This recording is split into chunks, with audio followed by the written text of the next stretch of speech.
Hunger index है उसमें भी भारत बांग्लादेश और नेपाल से पीछे चला गया है। मोदी जी ने कोई रिक्रूटमेंट न निकाल के 30 लाख लोगों को सड़क पर खड़ा कर रखा है। तो आज की तारीख में जो इस देश के का बहुजन है, जो 85% आबादी है, जिसकी आस्था इस देश के संविधान में है, जिसको अधिकार इस देश के संविधान से मिले हैं, वो चिंतित है कि सत्ता निश्चित तौर पर बदलेगी। पूरे देश के अंदर फिजा भाजपा की खराब है कि पूरे देश के अंदर 10 वर्ष में मोदी जी ने अपने जुमलों से जितना लोगों को तबाह किया है और जितना इस देश को तबाह किया है, मुझे लगता है कि विपक्ष के नेताओं और विपक्षी पार्टियों से ज्यादा इस देश की जनता तैयार है मोदी जी के खिलाफ। मुझे ऐसा आभास हो रहा है। 2024 के मद्देनजर हम जिन इलाकों में जा रहे हैं वहाँ लोगों से मिल रहे हैं और उनका ओपिनियन जान रहे हैं कि अपने अनुभव से वो क्या सोचते हैं इस भविष्य को जो अभी हमारे देश का होने जा रहा है। इसी क्रम में हम देवरिया ज़िले में हैं और देवरिया ज़िले के एक बहुत सक्रिय व्यक्ति जो न केवल चिंतक हैं और वक्ता हैं सिद्धहस्त, बल्कि वे लेखक भी हैं और उन्होंने लंबे समय तक सामाजिक न्याय आंदोलन में बड़ी भूमिका निभाई है। जब अपने छात्र जीवन से ही वो सक्रिय हुए तो उन्होंने मंडल कमीशन के उस खिलाफ उस प्रतिक्रियावाद को भी देखा है, जिस प्रतिक्रियावाद ने बीपी सिंह जैसे महामानव को लगातार जो है कलंकित करने, गाली देने का काम किया और उसके शिकार और उसके खिलाफ लड़ने वाले एक महत्वपूर्ण शख्सियत हैं चंद्रभूषण सिंह यादव जी। यादव शक्ति पत्रिका के प्रधान संपादक रहे हैं और देवरिया ज़िले में लगातार वो सक्रिय हैं राजनीतिक रूप से। हम उनके साथ आज बातचीत कर रहे हैं। तो बताइए कि ये जो आने वाला चुनाव है, जो जिसकी प्रक्रिया शुरू हो गई है, जल्दी ही यहाँ वो गहमागहमी मच जाएगी। लोगों के दिमाग में, लोगों के विचार में, लोगों की बातचीत में क्या चल रहा है, क्या लग रहा है? जी नमस्कार गांव के लोग को मेरी तरफ से। और जो वर्तमान समय में जो आपने सवाल किया, जो नरेंद्र मोदी जी की सरकार है, 10 बरस इसको हो गए, लेकिन 10 बरस के अंदर केवल मोदी जी ने अपने मन की बात किया है और लोगों को केवल सुनाया है, किसी की सुना नहीं है। और आज की तारीख में मोदी जी एक तरफ तमाम बातें कहते हैं कि हमने ये किया, हमने वो किया, और दूसरी तरफ कहते हैं कि 80 करोड़ लोगों को हम राशन दे रहे हैं। इसका मतलब कि भारत के अंदर, और भारत हंगर लिस्ट है, हंगर इंडेक्स है, उसमें भी भारत बांग्लादेश और नेपाल से पीछे चला गया है। तो जो हमारे देश की परिस्थितियां हैं इतनी वक्त, तो काठ की हांडी कहा जाता है बार बार नहीं चढ़ती है। मंदिर और राम और धर्म के मुद्दे, इनको लेकर के लगातार 10 बरस से मोदी जी सरकार में बैठे हुए हैं। और अभी बातें जो निकल कर आ रही हैं, जो आम लोगों के बीच में भी हो रहा है कि 30 लाख सेंट्रल गवर्नमेंट के पद जो है खाली हैं और देश में 10 बरस में कोई रिक्रूटमेंट सेंट्रल गवर्नमेंट ने नहीं निकाला।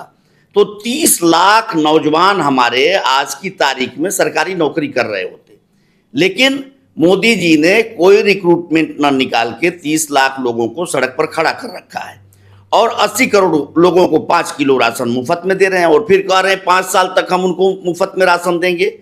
तो ये मुद्दे अब चलने वाले नहीं हैं और चारों तरफ इस बात पर चर्चा। अभी देखिए वहाँ आपका लद्दाख में, वहाँ पर लोग भूख हड़ताल कर रहे हैं, वहाँ पर आंदोलन कर रहे हैं कि चीन हमारे देश की सीमा में घुस गया। अरुणाचल प्रदेश के तमाम गाँवों का नाम चीन ने बदल दिया। तो जो मोदी जी कहते थे कि हम लाल आँख करके बात करेंगे, एक सर के बदले 10 सर लाएंगे, हाँ, तो आज चीन जो है हमारे देश की सीमाओं का अतिक्रमण कर रहा है। और इस बात को तस्दीक कर दिया परकला प्रभाकर ने, जो हमारे देश की वित्त मंत्री हैं, निर्मला सीतारमण जी, उनके पति ने, कि इस देश का भूगोल भी बदल जाएगा, नक्शा भी बदल जाएगा अगर तीसरी बार मोदी जी आ गए तो। लोकतंत्र भी खत्म हो जाएगा और भारत का संविधान भी खत्म हो जाएगा। तो आज जो आम जनता के बीच में जो चर्चा है और जो लोग विचार कर रहे हैं, तो उस चर्चा में ये सारी चीज़ें हैं कि आज बेरोजगारी बढ़ रही है, आज संविधान बदलने की जो चीज़ें हैं, उस संविधान बदलने की तरफ इनकी पार्टी के तमाम नेता, जो इनका गुप्त एजेंडा है, नई संसद इन्होंने बना दिया, नई संसद में अशोक लाट की जगह पर इन्होंने राजदंड रख दिया और अब नया संविधान रखा जाना है। और इनके लोग, चाहे वो ज्योति मिर्धा नागौर से लोकसभा लड़ने वाली इनकी कैंडिडेट हो राजस्थान में, चाहे इनकी पार्टी के नेता अनंत हेगड़े हो कर्नाटक में 6 बार के सांसद, चाहे इनके मिनिस्टर प्रेम कुमार हो बिहार सरकार के, चाहे इनके सांसद 2 बार से लगातार जीत रहे, तीसरी बार फैजाबाद से लल्लू सिंह जी हो, चाहे इनके राम का अभिनय करने वाले मेरठ से लोकसभा के प्रत्याशी अरुण गोविल हों, इन सभी लोगों के बयान आ गए हैं कि भारत का संविधान बदला जाएगा।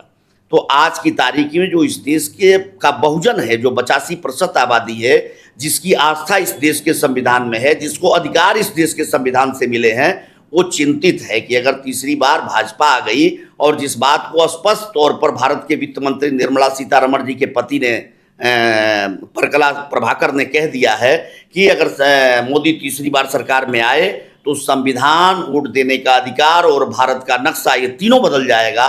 ये सारी चीजें चिंता की हैं और इस पर आम जनता गांव में विचार कर रही है और भारतीय जनता पार्टी के बुरे दिन आने वाले हैं। सत्ता निश्चित तौर पर बदलेगी। पूरे देश के अंदर फिजा भाजपा की खराब है। लोग अब संविधान पर, लोग अब रोजगार पर, लोग अब महंगाई पर, इन सारे मुद्दों पर, लोग देश की सुरक्षा पर, जो इन्होंने अभी सेना, पूरी दुनिया में कहीं सेना जो है वो ठेके पर नहीं है। गरीब से गरीब मुल्क अपने देश की हिफाजत के लिए, अपने देश की सीमाओं की रक्षा के लिए अस्थायी सेना रखता है। और इन्होंने क्या कर दिया? इन्होंने 4 साल के ठेके पर सेना में भर्ती शुरू कर दिया है। देश दुनिया का पहला देश होगा। तो ये सारे सवाल आज जनता के बीच में हैं और भाजपा के बुरे दिन आने वाले हैं। अच्छा, आमतौर पर कहा जा रहा है कि भाजपा अपने जुमलों को जस्टिफाई इसलिए करती है कि वो उसके बेनिफिशरी का बहुत बड़ा एक समुदाय है, लेकिन मुझे आपकी बातचीत से लग रहा है कि लोग जुमलों के बजाय यथार्थ की तरफ ज़्यादा देख रहे हैं। जुमलों पर भरोसा खत्म हो गया है। देखिए, जैसे उनके साथ मीडिया, इलेक्ट्रॉनिक मीडिया हो, प्रिंट मीडिया हो, जिसको हम मेन स्ट्रीम मीडिया कहते हैं, तो ये उनके साथ है। लेकिन वो भी झूठ कितने दिनों तक परोसेंगे? आज आपने देखा तमाम जगहों पर जो नेशनल चैनल जिनको कहा जाता है, उनके जाने पर लोग, अब अभी उत्तराखंड में मैं देखा, उत्तराखंड में जब ये आज तक और ये अंजना ओम कश्यप पूरी टीम पहुंची है, तो वहाँ पर लोग मुर्दाबाद के नारे लगा रहे हैं। तो पूरे देश के अंदर अविश्वास की स्थिति, जिनको मेन स्ट्रीम मीडिया कहते हैं, उस पर पैदा हुई है। और आपका चैनल जैसे है, वैसे देश भर में जितने इस तरह के चैनल हैं, चाहे वो अभिसार शर्मा से लेकर और अजीत अंजुम से लेकर, और जितने लोग इस तरीके का चैनल, यूट्यूब चैनल बनाए हैं, लोग अब टीवी देखने की बजाय, और जिसको मेन स्ट्रीम मीडिया कहते हैं, उसको देखने की बजाय लोग इन चैनलों को देख रहे हैं और उनकी बताई गई बातों पर लोग विश्वास कर रहे हैं। और उसी तरीके से जो एक बड़ा तबका भारतीय जनता पार्टी का प्रचारक और समर्थक है, आखिर उसके भी लड़के तो इंजीनियरिंग करके, मेडिकल करके, आपका पीएचडी करके, एमए करके रोजगार नहीं मिल रहा है, तो बेरोजगार उनके घर के भी तो लड़के पड़े हुए हैं। और जो सरकारी कंपनियां ये बेच देंगे, तो केवल एससी एसटी ओबीसी के लोग तो बेरोजगार होंगे नहीं, बेरोजगार तो अनरिजर्व कैटेगरी के लोग भी, जो जनरल कास्ट जिसको हम कहते हैं, तो सबसे अधिक तो शिक्षा उनके पास है, और सबसे अधिक 50% और 10% ईडब्ल्यूएस, 60% तो रोजगार वही पाते अगर रिक्रूटमेंट होता तो 60% बेरोजगार तो उनके घर में पड़े हुए हैं। तो ये सवाल कितने दिनों तक वो धर्म के नाम पर और मोदी का चेहरा देखकर, मोदी का जुमला सुनकर कितने दिनों तक वो लोग प्रचार करेंगे और उनको डिफेंड करेंगे? इसलिए उनके अंदर भी वो बहुत खुलकर नहीं आ रहे हैं, तो बहुत खुलकर इनके पक्ष में बोलने को भी वो लोग तैयार नहीं हैं। अब वो भी पीछे हट रहे हैं इन मुद्दों को लेकर के। अच्छा, एक सवाल उठता है बार बार, और इसको मोदी सरकार के ट्रोल ने और तमाम सारे लोगों ने, और बकौल रवीश कुमार मैंने हाउसिंग सोसाइटी के अंकिल, रिटायर अंकिल लोगों, कि मोदी का विकल्प कोई नहीं है। एक तो ये चीज़, विकल्प की जहाँ तक बात है, उसमें तैयारी क्या है? इंडिया गठबंधन है, समाजवादी पार्टी उसका हिस्सा है उत्तर प्रदेश में। आपको क्या लगता है, तैयारी है ऐसी कि ये उनको मैनेज करने से हटा देंगे?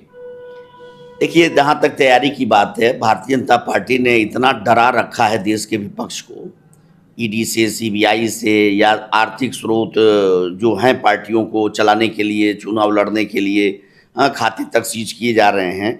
तो ये सारी चीज़ें हैं, तो इसलिए जितनी तैयारी बीजेपी की है, आप बताइए 1977 में तो हम अभी प्राइमरी में पढ़ रहे थे, लेकिन मुझको अच्छी तरह से याद है इंदिरा गांधी जी ने जितनी बेहतर तैयारी किया था, और संजय गांधी जी को उसके पहले पूरे देश में घुमाया था। हम लोग भी लेजिम लेकर के अपने विद्यालय के सामने उनके स्वागत में खड़े थे, संजय गांधी जी के अपने विद्यालय इसी देवरिया कुशीनगर रोड पर, और संजय गांधी जी का काफिला गुजरा था। तो इंदिरा गांधी जी ने खूब तैयारी किया था और विपक्ष की कोई तैयारी नहीं थी। विपक्ष के सारे नेता जेल में बंद थे, जेल से छूटे और एकाएक चुनाव में चले आए, जनता चुनाव लड़ी। तो आज की तारीख में मुझे ऐसा लग रहा है कि पूरे देश के अंदर 10 वर्ष में मोदी जी ने अपने जुमलों से जितना लोगों को तबाह किया है और जितना इस देश को तबाह किया है, मुझे लगता है कि विपक्ष के नेताओं और विपक्षी पार्टियों से ज्यादा इस देश की जनता तैयार है मोदी जी के खिलाफ, मुझे ऐसा आभास हो रहा है। बहुत बहुत धन्यवाद। और जनता के ऊपर भरोसा निश्चित रूप से बढ़ रहा है, विपक्ष का बढ़ रहा है, और सत्ता जिस तरीके से वो जनता को धोखा दे रही थी उससे वो अब घबरा गई है कि हम किस मुंह से, किस तरीके से, किस तरह की भाषा में वहाँ जाएं, क्योंकि लगातार जो है जिस तरह की बातें वो कर रहे थे, अब उन बातों का कोई मतलब रह नहीं गया, ये वो भी समझ रहे हैं। एक आखिरी बात मैं आपसे जानना चाहूँगा लोकल स्तर पर कि देवरिया की सीट भाजपा के पास रही है, लेकिन एक सांसद के रूप में जो इसके प्रतिनिधि हैं उन्होंने क्या काम किया यहाँ, उसके अलावा देवरिया में ज़मीन की घटनाएं, ज़मीन के को लेकर जो कत्ल की घटनाएं और दूसरी घटनाएं, फिर ब्राह्मणों का वर्चस्व और तमाम ऐसी सामाजिक जो विभेद पैदा करने वाली ताकतें हैं वो यहाँ बहुत सक्रिय रही हैं। तो क्या लगता है आपको लोकल जो मुद्दे हैं वो क्या हैं और किस तरीके से उसको आप ले आएंगे सामने? देखिए, लोकल मुद्दे तो भाजपा के सरकार में आने के बाद हमारे वहाँ 2 सांसद हुए, कलराज मिश्रा जी और रमापत राम त्रिपाठी जी। ये दोनों लोग हमारे देवरिया के रहे नहीं और मोदी लहर के नाम पर इन दोनों लोगों को टिकट मिला, ये दोनों लोग जीते और जीतने के बाद इन लोगों ने अपनी जो राजनीति, दोनों भाजपा के प्रदेश अध्यक्ष रहे, दोनों भाजपा के बड़े कद्दावर नेता रहे। तो इसलिए जो लोकल राजनीति है और जो लोकल समस्याएं हैं, इन समस्याओं पर दोनों का निगाह कभी नहीं रहा और इन दोनों लोगों ने इसके लिए कोई प्रयास भी नहीं किया, कोई काम भी नहीं किया। देवरिया में एक काम कलराज मिश्रा जी के समय में हुआ। मोहन सिंह जी ने देवरिया के सदर अस्पताल को शानदार बनाया था। अखिलेश यादव जी की सरकार में नए भवन बने, नए इक्विपमेंट आए जिला अस्पताल के लिए, लेकिन उस जिला अस्पताल को ही पीपीपी मॉडल का मेडिकल कॉलेज बनाने के लिए जिला अस्पताल को ही एक्वायर कर दिया गया। और जो 2012 से 2017 की गवर्नमेंट में जितने नए भवन, जितने नए इक्विपमेंट आए जिला अस्पताल के लिए, वो सब के सब रद्दी की टोकरी में डाल दिए गए, सारे भवन ध्वस्त कर दिए गए और उसी जमीन पर private medical college PPP model का वहाँ पर खोल दिया गया, जिला अस्पताल खत्म कर दिया गया। अगर वही मेडिकल कॉलेज जो पीपीपी मॉडल है, अगर वो कहीं और बसाया गया होता तो जिला अस्पताल हमारा बचा रहता, जो नया था, बिल्कुल नए ऑपरेटर्स उसमें आए हुए थे। तो एक काम उन्होंने ये किया कि जो सरकारी अस्पताल था उसको पीपीपी मॉडल का मेडिकल कॉलेज बना दिया और जिला अस्पताल खत्म हो गया।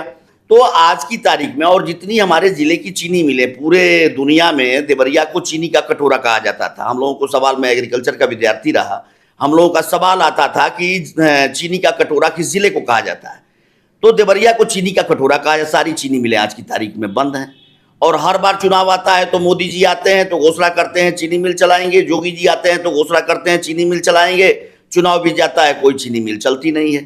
तो जो सबसे बड़ा सवाल है, तो ये तो सारे देश के जिसको अंग्रेज हमारे देश में आया और अपनी सुविधा के लिए रेल बिछाया और अपने पास रखा और मोदी जी उस रेल में चाय बेचकर जवान हुए, आज उस रेल को ही ये बेच रहे हैं, तो चीनी मिल कहाँ से खड़ा करेंगे और चीनी मिल सरकार की तरफ से कहाँ चलाएंगे? तो देश के जो कल कारखाने हैं, उद्योग धंधे हैं, उनको सरकार बेच रही है।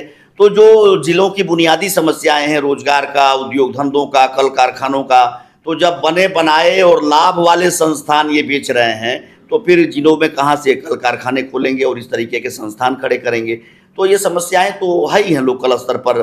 कृषि, हमारे वहाँ एग्रीकल्चर का डिग्री कॉलेज है, एग्रीकल्चर की यूनिवर्सिटी, उसको बनाया जाता, 150 एकड़ के लगभग उसमें ज़मीन थी। लगातार मैं लिखता रहा, मांग भी करता रहा, कृषि मंत्री हमारे वहाँ के हैं, लेकिन वो समस्या भी है, कृषि विश्वविद्यालय बनता तो कृषि का विकास होता हमारे इलाके में, वो भी खत्म हो रहा है। गेदा सिंह जी हमारे वहाँ बहुत पहले नेहरू जी के ज़माने में सांसद हुए, वो गन्ना मंत्री, उस ज़माने में गेदा सिंह को गन्ना सिंह कहा जाता था। उन्होंने गन्ना शोध संस्थान बनवाया, वो गन्ना शोध संस्थान बंद हो गया। उन्होंने आलू शोध संस्थान बनवाया फाजिल नगर के पास में, वो आलू शोध संस्थान बंद हो गया। तो जो हमारे क्षेत्र में चीज़ें थीं उनको भी ख़त्म कर दिया गया। तो पूरा का पूरा हमारा इलाका देवरिया और कुशीनगर का बदहाल है, बेहाल है, बेकारी का मार है। तो ये सारी समस्याएं हैं, इस पर ध्यान कहाँ भारतीय जनता पार्टी की सरकार की है। मुझे लगता है कि ये मुद्दे निश्चित रूप से एक बड़ा मसला बनेंगे। बहुत बहुत धन्यवाद। बहुत बहुत धन्यवाद, नमस्कार।